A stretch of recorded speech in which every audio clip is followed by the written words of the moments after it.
Hello, and welcome to today's episode of Comms Business Live, where we'll be looking at how you can supercharge your growth with PXC. I'm Charlotte, editor of Comms Business, and I'm delighted to be joined by Joseph Giordano, who is Director of Product and Market Strategy at PXC. Joe has over 20 years of telecom experience across B2C and B2B, with a strong commercial background and a focus on transformational growth. So he has a good vantage point to look at what's happening in the market right now and what that means for partners. Thanks for joining us, Joe. Thanks for having me. So as a starting point, PXC has undergone a few changes over the past couple of years. So can you summarise what PXC has been working on and kind of what that means for your partners? Of course. It's been a really busy time for us here at PXC. Not only have we been ensuring we take the best of both from our V1 acquisition a couple of years ago, but we've also been separating some of the business units within the group. But I think more importantly, what we've been doing is, in parallel, we've been getting ourselves in good shape to provide our partners a real scalable connectivity solution to meet their needs. So we've identified and focused our efforts on what we believe are three key pillars that underpin this scalable connectivity.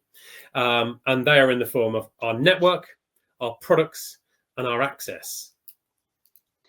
And how are you evolving your product offerings to meet those shifting customer needs? Well, if I start with the three pillars, if I take them one by one, I'm going to start with our network. So our network is our lifeblood. Having national connectivity is fundamental to our offering, and we've been continuing to enhance this so it remains built for scale, but we've also been expanding it so it's now built for choice, with connecting out to a host of last mile altnet suppliers. But importantly, we've also been looking to the future in this space, given the changing landscape that is ahead of us. And we've already created plans for how we continue to provide national coverage, but in a more efficient way. And importantly, it means we stay ahead and we can ensure our partners stay ahead of the change as well. From a products perspective, that pillar two, it's a very dynamic industry we operate in. You know, we see change all the time. It's always upon us. I believe the key here is to ensure that we understand the changing landscape and we are making plans to ensure that we stay ahead of it whilst also offering the choice. Understandably, partners always want choice for them and their end customers.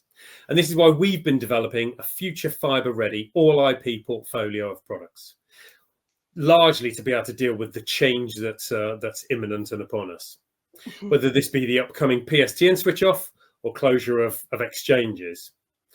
In the last 6 months, we've taken some key core connectivity products to market, including a fully fledged Sagia solution, a single line voice solution, EOFTTP and EOSagia. And we've not taken the easy route though.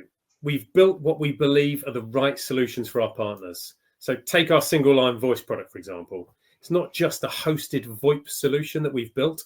We've built a fully integrated and orchestrated solution within the network and within the APIs, meaning it allows all of the features and capabilities that end users expect from a voice solution. In addition to this, we've been focusing on providing choice for our partners. Choice in terms of last mile supply, as I mentioned earlier, but also that product offering, the altnet product offering. So in the last 6 months, we've actually built out to City Fibre's full fibre network, which opens up 260,000 business premises on Ethernet. We've built out to Freedom Fibre's Ethernet and FTTP network as well. And we've built out to MS3's network in Hull. And only last week have we started putting trial orders through a new City Fibre business FTTP solution. So we're always trying to stay ahead. We're always trying to provide that level of choice because it's really important that our partners have that. The third pillar is our access pillar. So as I mentioned earlier, we acquired Virtual One and have been ensuring that we take the best of both from, Virtual One and kind of legacy TalkTalk to create the most efficient and seamless way for our customers to access those products I've just been talking about. We believe we've achieved this through further building out and developing out the award-winning One portal, which we acquired as part of the Virtual One acquisition. And we've now created a level of access within that whereby you can really and partners can really seamlessly access those kind of all IP future fiber ready products. And we're always looking to enhance that as well. So whether partners want to access via API or they want to access via a portal, you're going to now be able to do that all through that one portal. So just ease of doing business with is really important, really. So that's what we've been doing. That's what we've been focusing on across those products, really. And it comes in the form of those 3 pillars. Absolutely, and lots of food for thought there for partners thinking about how to work with you guys and what that might look like.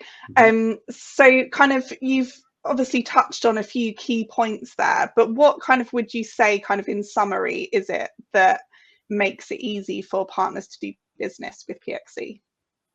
Well, I think given the extensive portfolio that we now have on offer and the last mile supply choice that we have available, choice is key. But choice comes with a risk. The risk is with the size of portfolio and that much choice, it's easy to create complexity within your business and within your processes, right? That partners have to use on a day-to-day basis. As part of our access pillar, we've spent a great deal of time working to create standardization in ordering and assurance processes, which enables us to increase levels of automation, right? That makes us easier to do business with. Our new broadband API is currently running at 96% automation, meaning a huge proportion of a partner's orders are now flowing straight through, meaning partners don't have to contact us.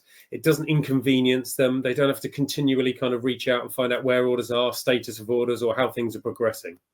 And I think importantly as well, when things do fall off the happy path on the very odd occasion, which can sometimes happen, it's important for us to have the right protocols and support levels in place as well, so that we can help support and mitigate any of those things and make things right. And this comes in the form of our extensive account and service management functions. We've even got a lot of technical service managers on hand. Either way, having that right level of support and resource in place on hand is something we have always taken really seriously, and we have kind of in place today. Absolutely. And what is your aim when discussing plans with kind of existing partners or entering into new partnerships? What do kind of you look to achieve together? So I think one of the most important things that we try and do when either dealing with existing partners or talking to new prospective partners is really understand their business. This includes understanding the here and now of their business. Where are they? Where are they in their current state? What are they trying to kind of achieve right now? But also that future direction. Where are they aiming to get to? And this is vital because what it does, it enables us to kind of firstly help shape the right solutions that we can offer them that suit where they are on their journey right now and the journey of their end customers. But also it ensures we are taking the right insight from them and can build the right solutions for the future. And this is very much something we've learned from the past experience, actually. It shouldn't just always be about what we think is going to happen or what we think is right for our partners and their end customers. It has to be about the journey they're on and what the direction they're kind of going in and what they believe is right as well. So this is something we've pivoted on in the last kind of 6 months, where we're actively seeking much more insight, much more kind of open debate, collaboration with our partners to understand where they're going and how we can then support for the future as well. And then talking of the future, obviously 2026 isn't that far away anymore. So kind of looking ahead to the new year, what do you expect kind of to see in the next 12 months or so? Yeah, I mean, there's a couple of streams here, if I'm honest with you. As I kind of alluded to earlier, there's big change on the horizon, right, within the industry with the PSTN switch off and the closure of some Openreach exchanges and, some big plans from Openreach as well. So it's really important that we remain ahead of this change so that we can ensure our partners and their end users have a seamless transition when it comes to that. And I think we're in real prime position here, given our network plans I kind of alluded to earlier. And given the fact that we've been testing and learning on things like data, processes, impacts on how to address critical national infrastructure and vulnerable customers. So we've been doing a lot of this test and learn for some time now. And we've learned a lot of things on what to do and what not to do. So I think that's going to be really important in kind of that space. I think secondly, quite obviously, everybody's talking about this, is the introduction of AI into the industry. I think a lot of businesses are kind of dabbling. I think a lot of businesses don't really know the extent of what it can offer right now, but it's going to have big change on our industry. And again, we're already developing ways which we intend to deploy this within our operating model and our processes to make it easier for our partners to do business with. Whether it be things like immediate access to our product and system knowledge, at the touch of a partner's fingertips, or answering questions immediately, that an end user may have. So we've kind of already started to work out the bots we're going to use and how we can put those in place just to make things really seamless and easy for our partners to use. So, and I'm sure it'll kind of only grow from there, right? As we all learn actually the kind of the capabilities of what AI can actually do. And then I think the third one is just making sure we remain always ahead of our end customer needs and the market trends and the market dynamics. I think a couple of examples of that being just having things like multi-gig speeds available to end customers. Demand is always changing. Our households are always changing. Even more things are plugged in, just from that B2C, in that B2C space. So just always looking ahead, market trends, market dynamics. Another one, which is unfortunately quite topical right now, is obviously the threat of cyber threats and the cyber security challenges that our industry faces right now. And I think the key there, we've got a big role to play to ensure that we have the right products and services on offer for partners and businesses who are looking to take connectivity, but want that level of security that, should something happen, they are protected.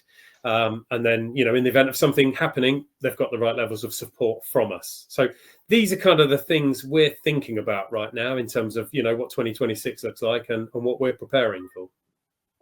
Absolutely. And if someone is listening and they like what they hear, what's kind of the best next step for kind of moving forwards with PXC and figuring out how to work with you guys?